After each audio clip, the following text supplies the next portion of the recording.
My new tackle kit just arrived. The MadBite terminal tackle kit right here. This is how it comes packaged. It's got this sleeve on it. Pop that sleeve off. Here's the case. Real solid heavy duty case right here. And I like that it has these rubber lines both on the top and the bottom to give you a little bit of padding, so it's not just the straight plastic hitting the surface that you're setting it on. And then just pop that open.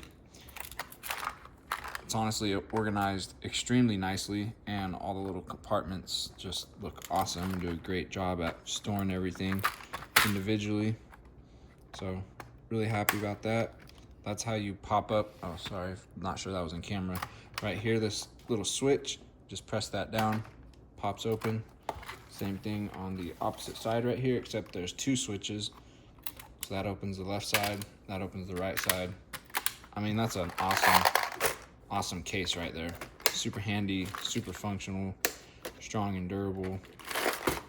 Let's see, lock it down that way. That's how it locks. So great little kit right here.